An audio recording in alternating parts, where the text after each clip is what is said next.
Shalom. Kita akan berkatakan apa yang dimaksud dengan Pentakosta ketiga. Mari kita bangkit berdiri. 1. Pentakosta ketiga adalah pencurahan Roh Kudus yang dahsyat di zaman ini melebihi yang terjadi di Asusastra. Pentakosta ketiga adalah pencurahan Roh Kudus yang dahsyat di zaman ini melebihi yang terjadi di Asusastra. 2. Pentakosta ketiga akan mengakibatkan penuaian jiwa yang terbesar dan yang terakhir sebelum Tuhan Yesus datang kembali. Pentakosta ketiga akan mengakibatkan penuaian jiwa yang terbesar dan yang terakhir sebelum Tuhan Yesus datang kembali. 3. Pentakosta ketiga akan membangkitkan generasi Yeremia, yaitu anak-anak muda yang dipenuhi Roh Kudus, cinta mati-matian kepada Tuhan Yesus, tidak kompromi terhadap dosa, dan akan bergerak untuk memenangkan jiwa. Pentakosta ketiga akan membangkitkan generasi Yeremia, yaitu anak-anak muda yang dipenuhi Roh Kudus, cinta mati-matian kepada Tuhan Yesus, tidak kompromi terhadap dosa, dan akan bergerak untuk memenangkan jiwa. 4. Pentakosta ketiga lahir di Indonesia yang bergerak ke bangsa-bangsa. Gerakan ini dari timur ke barat dan akan kembali ke Yerusalem. Pentakosta ketiga lahir di Indonesia yang bergerak ke bangsa-bangsa. Gerakan ini dari timur ke barat dan akan kembali ke Yerusalem. 5. Pentakosta ketiga akan memberikan kuasa untuk menyelesaikan amanat agung, dan setelah itu Tuhan Yesus datang kembali. Pentakosta ketiga akan memberikan kuasa untuk menyelesaikan amanat agung, dan setelah itu Tuhan Yesus datang kembali. Amin.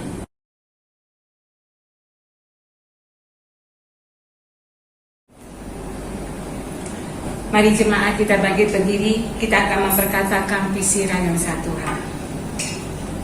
Menjadi keluarga kerajaan Allah yang memenangkan jiwa-jiwa dan berdampak bagi dunia.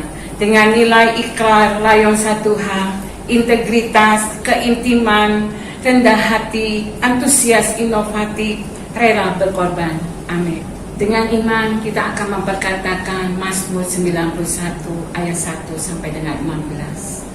Dalam lindungan Allah, orang yang duduk dalam lindungan yang maha tinggi dan bermalam dalam naungan yang maha kuasa akan berkata kepada Tuhan, tempat perlindunganku dan kubu pertahananku, Allahku yang kupercayai. Sungguh dialah yang akan melepaskan engkau dari jerat penangkap burung, dari penyakit sampar yang busuk. Dengan kepatnya ia akan melindungi engkau, di bawah sayapnya engkau akan berlindung. Kesetiaannya ialah perisai dan pagar tembok. Engkau tak usah takut terhadap kedahsyatan malam, terhadap panah yang terbang di waktu siang, terhadap penyakit sampar yang berjalan di dalam gelap, terhadap penyakit menular yang mengamuk di waktu petang. Walau 1.000 orang rebah di sisimu dan 10.000 di sebelah kananmu, tetapi itu tidak akan menimpamu. Engkau hanya menontonnya dengan matamu sendiri dan melihat pembalasan terhadap orang-orang fasik. Sebab Tuhan ialah tempat perlindunganmu, yang maha tinggi telah kau buat tempat perteduhanmu. Malapetaka tidak akan menimpa kamu, dan tulah tidak akan mendekat kepada kemahmu. Sebab malaikat-malaikatnya akan diperintahkannya kepadamu untuk menjaga engkau di segala jalanmu. Mereka akan menatang engkau di atas tangannya supaya kakimu jangan terantuk kepada batu. Singa dan ular tedung akan kau langkahi. Engkau akan menginjak anak singa dan ular naga. Sungguh hatinya melekat kepadaku, maka aku akan meluputkannya. Aku akan membentenginya sebab ia mengenal namaku. Bila ia berseru kepadaku, aku akan menjawab. Aku akan menyertai dia dalam kesesakan. Aku akan meluputkannya dan memuliakannya. Dengan panjang umur akan kukenyangkan dia, dan akan kuperlihatkan kepadanya keselamatan daripada. Amin.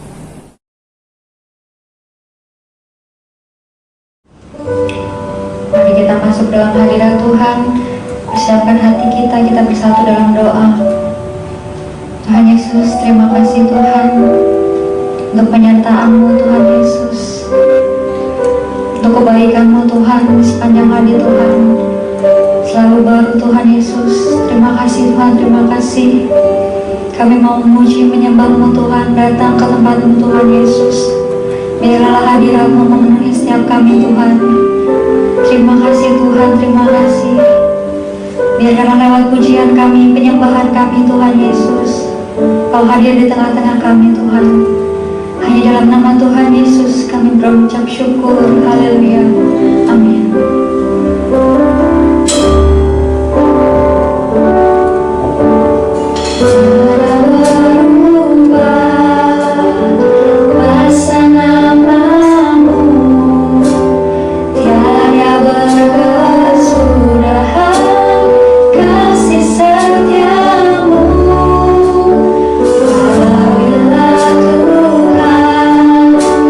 Sudah menghilang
Tuhan kau ajaib. Terus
siapkan hati kita bersatu dalam doa.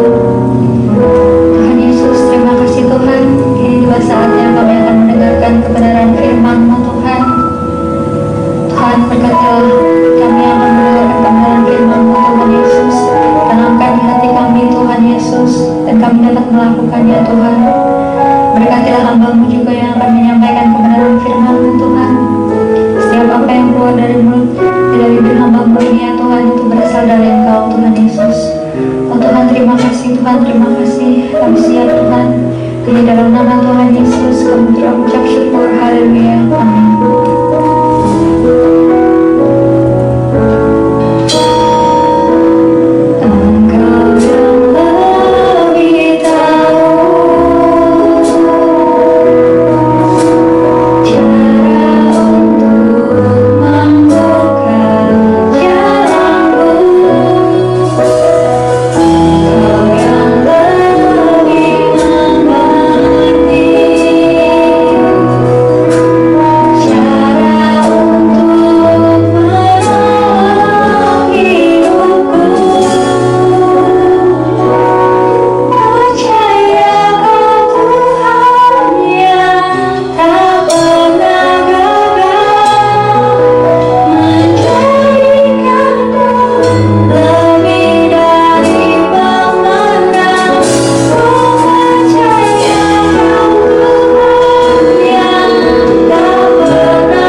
Shalom semuanya.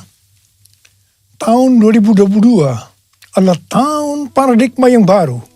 The year of a new paradigm.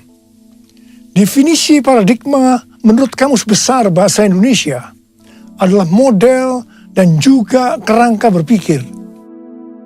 Definisi paradigma menurut Westminster Dictionary of Theological Terms adalah contoh, pola, model. Istilah ini sering dipakai untuk menunjukkan cara berpikir dalam teologi ketika bahan-bahan dikumpulkan dan diatur dalam satu pola atau cara tertentu seperti dalam doktrin.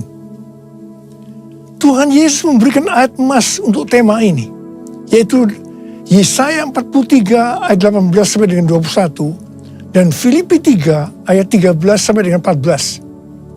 Melalui ayat-ayat ini, Tuhan menuntun kita untuk memasuki tahun 2022 yang disebutkan sebagai tahun paradigma yang baru. Yesaya 43 ayat 18 dan 19 berkata, firman-Nya, janganlah ingat-ingat hal-hal yang dahulu, dan janganlah perhatikan hal-hal yang dari zaman purbakala. Lihat, aku hendak membuat sesuatu yang baru, yang sekarang sudah tumbuh.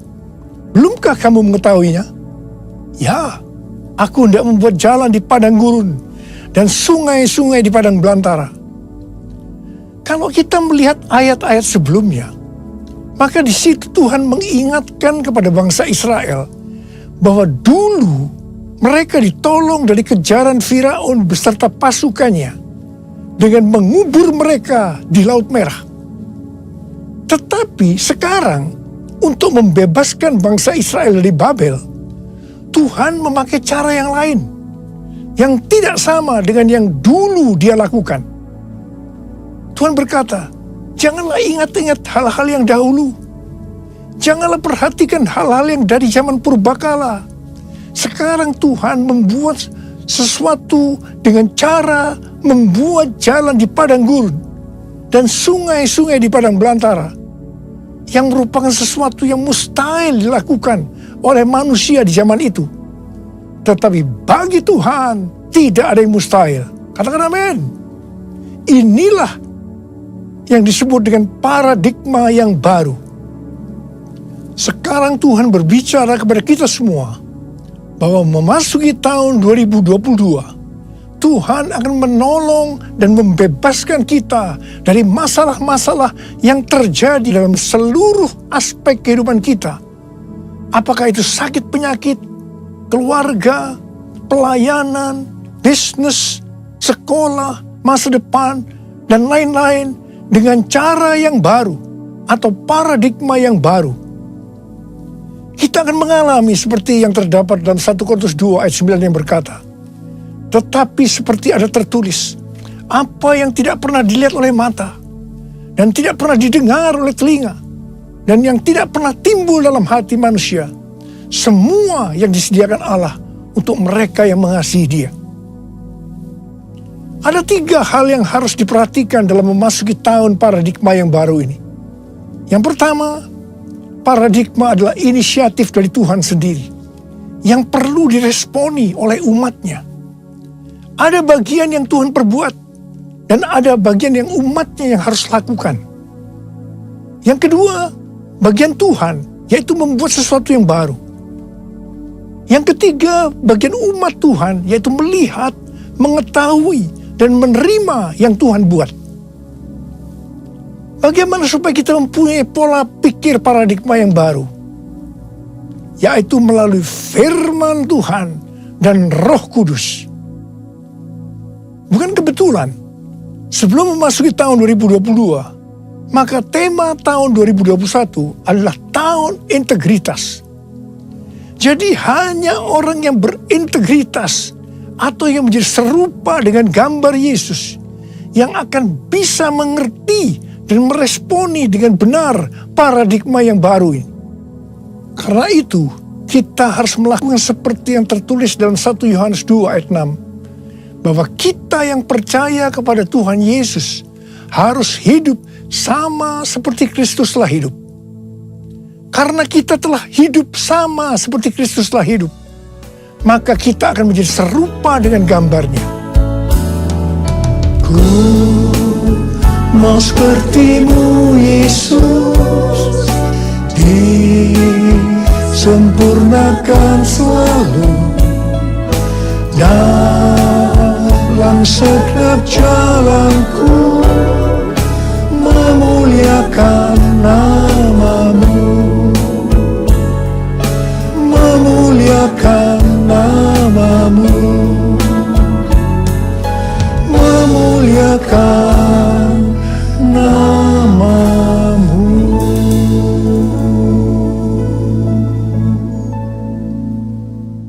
Rasul Paulus mengingatkan kita melalui Filipi 3 ayat 13 dan 14 yang berkata, saudara-saudara, aku sendiri tidak menganggap bahwa aku telah menangkapnya. Tetapi ini yang kulakukan.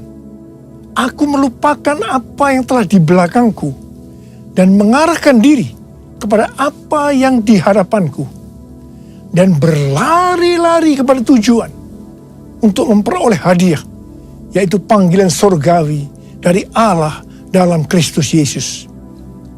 Kalau kita melihat ayat-ayat sebelumnya, di situ Rasul Paulus bersaksi bagaimana dia mengalami perubahan paradigma terkait dengan masa lalunya adalah karena pengenalannya akan Kristus Yesus. Jadi orang yang berjumpa dengan Tuhan Yesus seharusnya mengalami perubahan paradigma. Artinya memiliki paradigma yang baru. Setelah Rasul Paulus mengalami paradigma yang baru karena dia mengenal Tuhan Yesus, maka sesuai dengan Filipi 3 ayat 13 dan 14 tadi, maka Rasul Paulus melupakan apa yang telah di belakangnya. Artinya melupakan apa yang pernah dilakukan dan mengarahkan diri kepada apa yang di hadapannya dan berlari-lari kepada tujuan. Artinya mengejar sekalipun menderita untuk memperoleh hadiah, yaitu panggilan surgawi dari Allah dalam Yesus Kristus. Rasul Paulus mengajak kita dalam Filipi 3 ayat 15 supaya kita juga melakukan seperti itu, yaitu kita harus berlari-lari kepada tujuan. Artinya mengejar sekalipun menderita untuk memperoleh hadiah berupa mahkota. Jadi kita juga harus berpikir, kita tidak hanya masuk surga saja, tetapi masuk surga dengan hadiah berupa mahkota. Yang mau katakan amin? Kalau kita membaca perikop Nabi Hagai pasal 1 sampai dengan pasal 2 ayat 1a, itu adalah ajakan untuk membangun bait suci.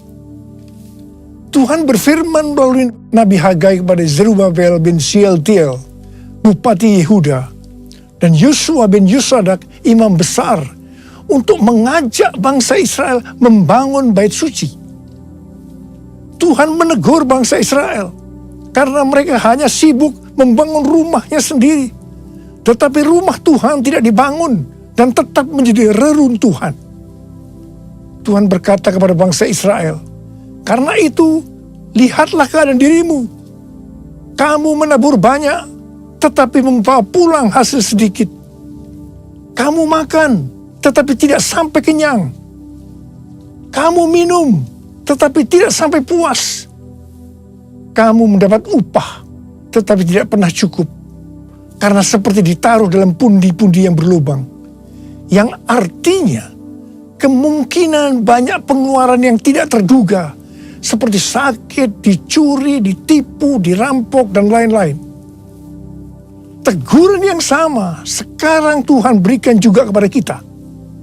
Karena hari-hari ini banyak di antara kita yang sibuk membangun keperluan-keperluan kita secara jasmani. Sedangkan manusia rohani kita tidak dibangun, tidak diperhatikan. Pertanyaannya, bagaimana dengan keadaan saudara? Apakah sama dengan bangsa Israel pada waktu itu? Tuhan berkata kepada bangsa Israel bahwa kalau mereka membangun rumah Tuhan, maka mereka akan diberkati baik secara jasmani maupun rohani. Demikian juga Tuhan berbicara kepada kita. Kalau kita membangun manusia rohani kita, sehingga akan menjadi serupa dengan gambar Yesus, maka Tuhan akan mencurahkan berkat secara jasmani dan rohani. Jadikan aku bait suci-Mu yang kudus dan yang tiada bercela. Jadikan aku mesbah doa-Mu bagi keselamatan bangsaku, bagi keselamatan bangsaku, bagi keselamatan bangsaku. Tuhan mengingatkan kita bahwa paradigma yang lama, yaitu pola pikir duniawi yang berdampak pada kehidupan duniawi, akan berujung kepada kebinasaan. Karena itu, miliki dan hidupi paradigma yang baru, sehingga kita akan menjadi serupa dengan gambar Yesus. Kita akan menjadi orang yang berintegritas. Kita akan menjadi orang yang mencari dan memikirkan perkara-perkara yang di atas, bukan yang di bumi.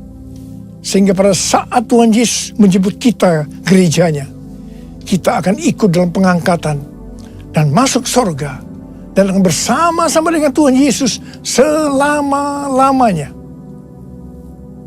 Kembali kepada ayat emas yang Tuhan berikan kepada kita dalam Yesaya 43 ayat 21 yang berkata, umat yang telah kubentuk bagiku akan memberitakan kemasyuranku. Tuhan akan menolong kita dalam seluruh aspek kehidupan kita untuk memasuki tahun 2022 dengan paradigma yang baru. Karena kita adalah umat Tuhan. Dan kita diminta untuk memberitakan kemasyuran Tuhan. Kita harus menyelesaikan amanat agung dalam era Pentakosta ketiga ini. Yang mau katakan amin?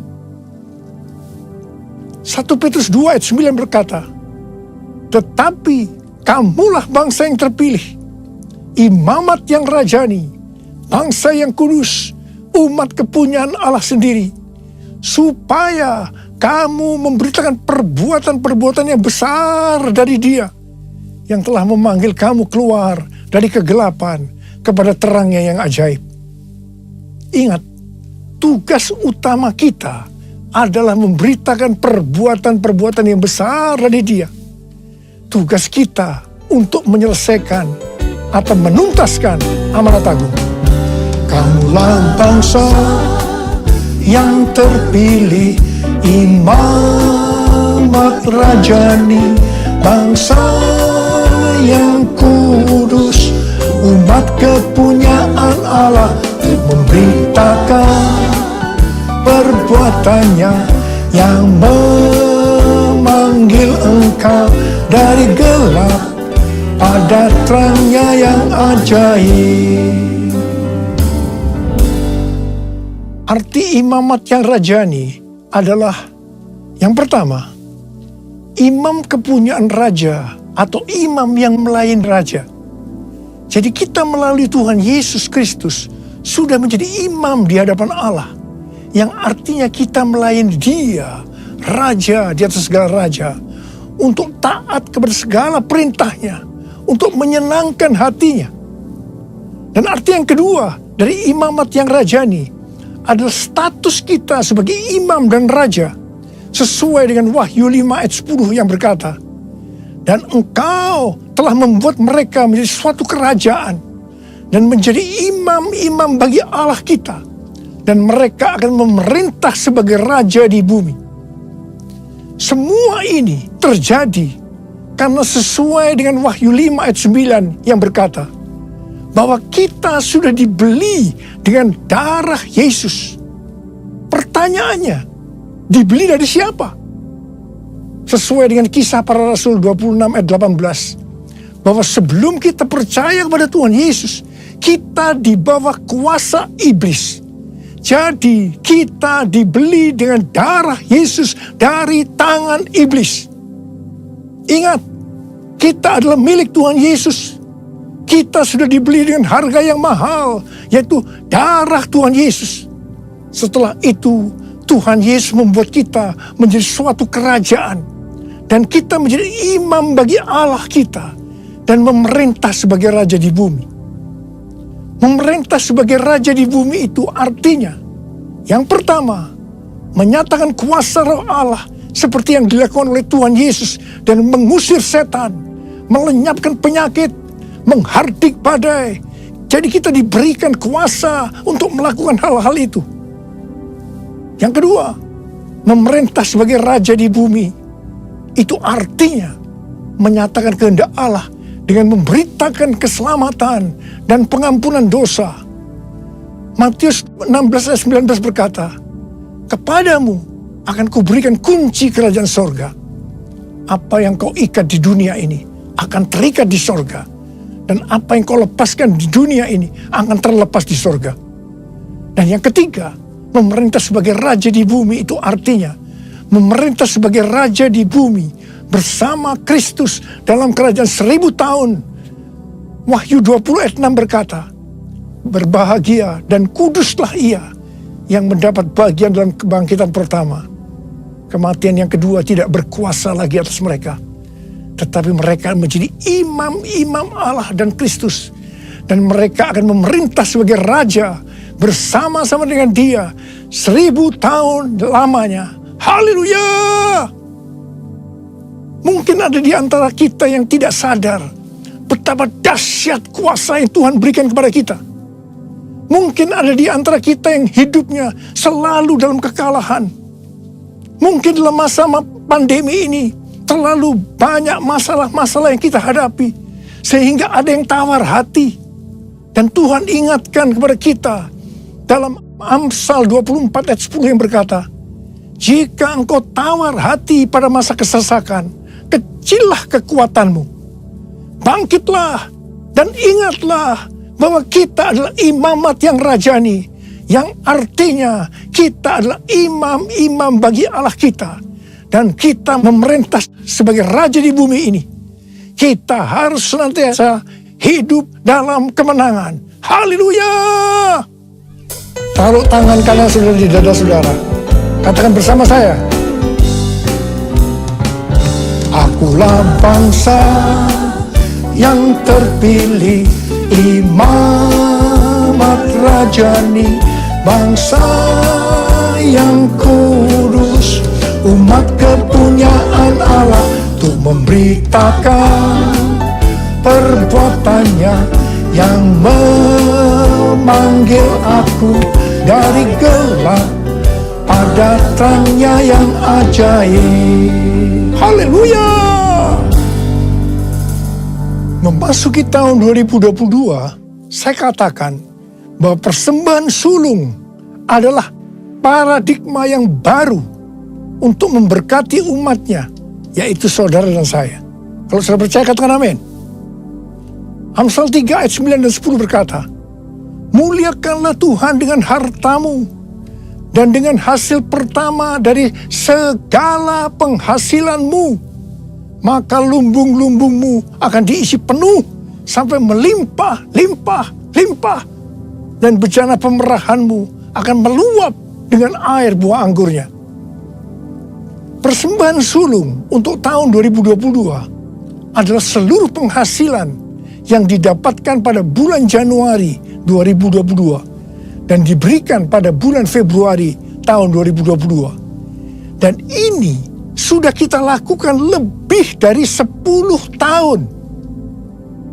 Persembahan sulung adalah hasil pertama yang merupakan hasil terbaik secara kualitas dan kuantitas. Hasil pertama dari gaji kita, bukan sisa-sisa. Ini merupakan referensi dari catatan Amsal 3 ayat 9 dan 10 dari The Apologetics Study Bible dan catatan Alkitab Penuntun Hidup Berkelimpahan seri Life Application Study Bible versi Injili. Dalam Alkitab, Tuhan Yesus sendiri yang menyinggung tentang memberikan persembahan dari seluruh penghasilan dari seorang janda miskin dalam Markus 12 ayat 41 sampai 44. Di sini Tuhan Yesus berkata kepada murid-muridnya, "Aku berkata kepadamu, sesungguhnya janda miskin ini memberi lebih banyak daripada semua orang yang memasukkan uang ke dalam peti persembahan. Sebab mereka semua memberi dari kelimpahannya. Tetapi janda ini memberi dari kekurangannya. Semua yang ada padanya, yaitu seluruh nafkahnya. Di sini Tuhan Yesus tidak melihat besarnya jumlah persembahan, tetapi melihat berapa persen dari penghasilan yang dipersembahkannya. Janda miskin ini justru memberikan seluruh penghasilannya. Persembahan ini adalah persembahan yang terbaik. Tuhan Yesus memberikan yang terbaik kepada kita, yaitu nyawanya. Karena itu, kita harus memberikan persembahan yang terbaik buat Tuhan Yesus. Memang, persembahan sulung ini bukan satu paksaan, tetapi merupakan ekspresi ucapan syukur atas kasih, berkat, penyertaan, dan pertolongan Tuhan. Akhirnya, uraian ini saya tutup dengan Amsal 11 ayat 24 dan 25 yang berkata, ada yang menyebar harta, tetapi bertambah kaya. Ada yang menghemat secara luar biasa, namun selalu berkekurangan. Siapa banyak memberi berkat, akan diberi kelimpahan. Siapa memberi minum, ia sendiri akan diberi minum. Saya berdoa agar setiap kita bisa memahami dan menghidupi paradigma yang baru. Mari saya ajak saudara untuk mengangkat tangan kita, dan kita nyanyikan lagu ini bersama-sama. Aku percaya berkat-Mu atasku melimpah, kebajikan, kemurahan selalu mengikutiku. Ku puji, ku sembah Kau Tuhan. Aku percaya Tuhan. Aku percaya berkat-Mu atasku melimpah, kebajikan, kemurahan selalu mengikutiku. Ku puji, ku sembah Kau Tuhan. Ku puji, ku sembah Kau Tuhan. Ku puji, ku sembah Kau Yesus. Ria baba shalala kana mata kara bara bara bara bara bara bara. Oh ria la la bara bara bara bara bara bara bara bara. Oh ria la bara bara. Oh rana na bara bara bara bara bara bara bara bara bara. Ya Tuhan, ya Tuhan, kami memasuki tahun paradigma yang baru. Tuntun kami semua Tuhan, tuntun kami untuk bisa memahami dan menghidupi paradigma yang baru itu Tuhan. Berkat-Mu melimpah buat anak-anak-Mu, kami percaya Tuhan. Kami terima berkat-Mu, kami terima berkat-Mu, terima berkat Tuhan saat ini. Terima. Oh raba-laba. Oh raba-laba, terima kasih Tuhan. Ku puji, ku sembah Kau Tuhan. Ku puji, ku sembah Kau Tuhan.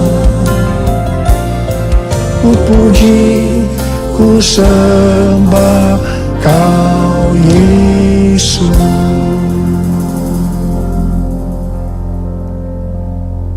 Mari saudara-saudara, kita akan masuk dalam perjamuan kudus.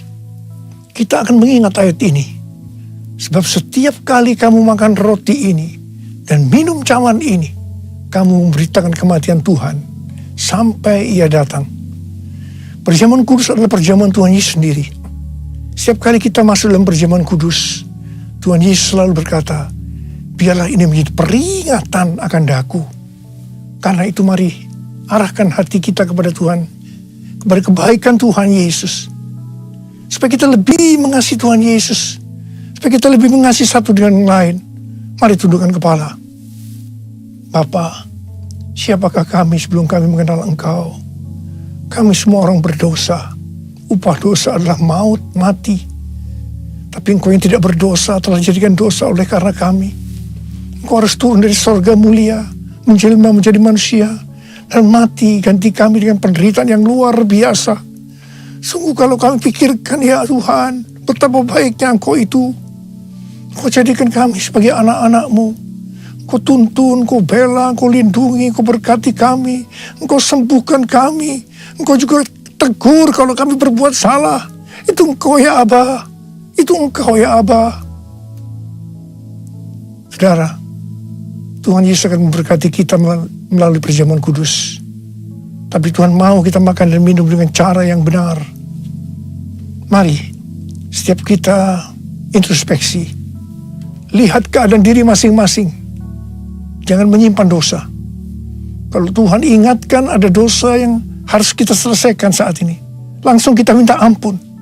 Ampuni kami Tuhan. Ampuni ya Tuhan. Ampuni. Tuhan, ampuni kami semua. Ampuni kami semua ya Tuhan, ampuni. Terima kasih ya Bapa. Kami akan masuk dalam perjamuan kudus dengan hati yang penuh ucapan syukur.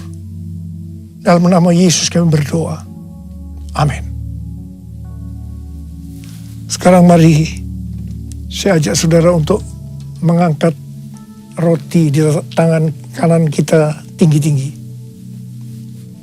Sebab apa yang telah kuteruskan kepadamu telah aku terima dari Tuhan. Yaitu bahwa Tuhan Yesus pada malam waktu diserahkan mengambil roti. Dan sesudah itu ia mengucap syukur atasnya. Ia memecah-mecahkannya dan berkata, inilah tubuhku yang diserahkan bagi kamu. Perbuatlah ini menjadi peringatan akan aku. Soalnya kasih Tuhan, bukankah roti yang kita pecah-pecahkan ini adalah persekutuan kita dengan tubuh Kristus? Mari kita makan dalam nama Yesus.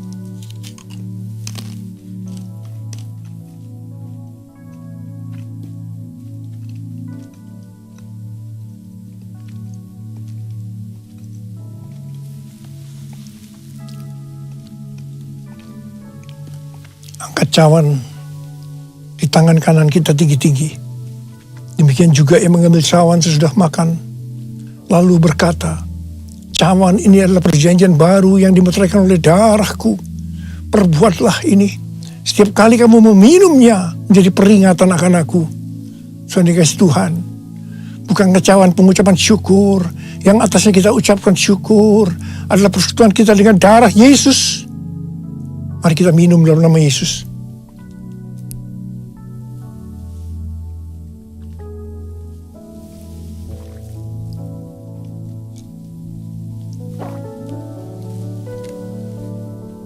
Mari kita angkat tangan kita, ucapkan syukur.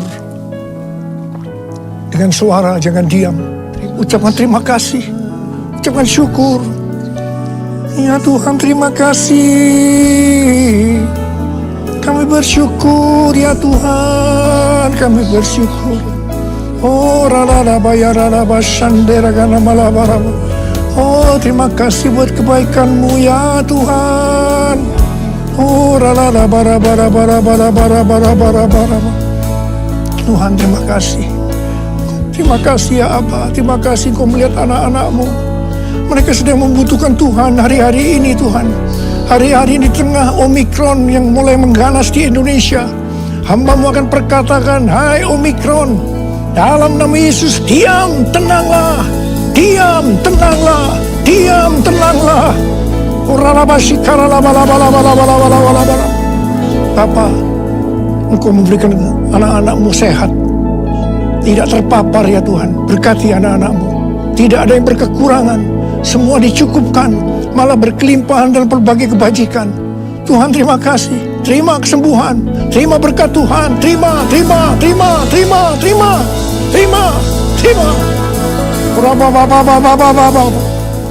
Terima kasih Yesusku, terima kasih Yesusku. Puji syukur hanya bagi Tuhanku.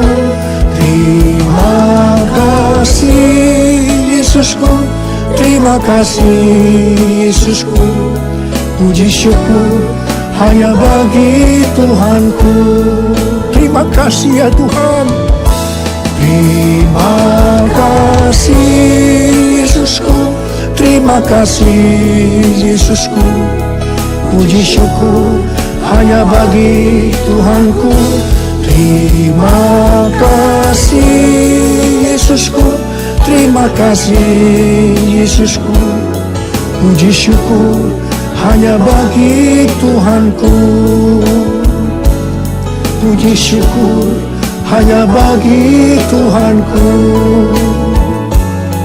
Puji syukur hanya bagi Tuhanku.